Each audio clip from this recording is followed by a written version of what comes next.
आप सभी का एक बार फिर स्वागत है SPN9 के इस खास कार्यक्रम में और मैं हूं आपके साथ फरहान। कोरोना वायरस का जिम्मेदार चीन को बताया जा रहा है। कहा जा रहा था कि चीन से ये वायरस उठा है, लेकिन उसमें अलग अलग तरह की भी कमियां जोड़ी जा रही थी। जैसे कि यूरोपीय यूनियन का कहना था कि चीन ने बहुत देरी कर दी इस वायरस के बारे में बताने में सारी दुनिया को। वहीं अमेरिकी सांसद कहती हैं कि चीन के वुहान की लैब में ये वायरस तैयार किया गया है, यानी कि जानबूझकर सारी दुनिया को संक्रमित किया गया है। ऐसे ऐसे इल्ज़ाम लग रहे थे।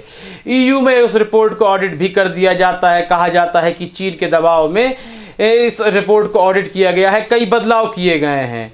तो अब इस बात की सच्चाई क्या है वह भी आगे आने वाले समय में मालूम पड़ेगी कि वाकई में चीन ने दबाव बनाया था या नहीं बनाया था। लेकिन मौजूदा समय में चीन को हम यह कहें कि बैक फुट पर आ गया है या फिर अपनी सच्चाई को पेश करता हुआ नजर आ रहा है। अखबारों की सुर्खियों में तो बैक फुट दिखाई दे रहा है, लेकिन मैं ये कहूँगा कि चीन अब अपने आप को सच साबित करने के लिए आगे आ चुका है।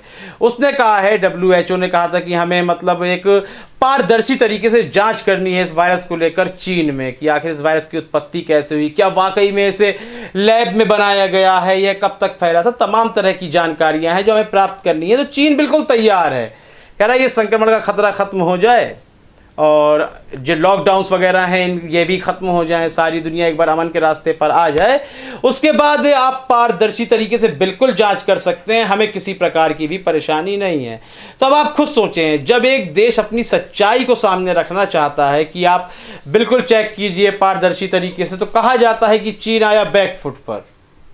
सोचिए, तो यह समस्याएं हैं अभी कि चीन बैक फुट पर आया या फिर चीन नहीं मान रहा है तो चीन के डर के कारण अपनी रिपोर्ट ऑडिट कर दी। बल्कि यहाँ पर एक खबर चल रही है कि पहले एक रिपोर्ट दी जाती है, बाद में शायद उन्हें कुछ लगता है कि हमने गलत कर दिया।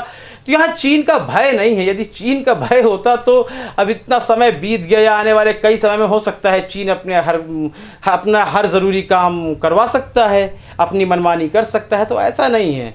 इस तरह की मतलब एक कमर्शियल हेडिंग बनाना, कमर्शियल स्लग बनाना, यह एक कार्य लगातार चल रहा है। तो इस संबंध में आपकी राय बहुत ही महत्वपूर्ण है। अपनी राय देना बिल्कुल भी ना भूलें। कार्यक्रम को लाइक करें, ज़्यादा से ज़्यादा शेयर करें और चैनल को सब्सक्राइब अवश्य कर दें। तब तक के लिए इजाज़त दीजिए।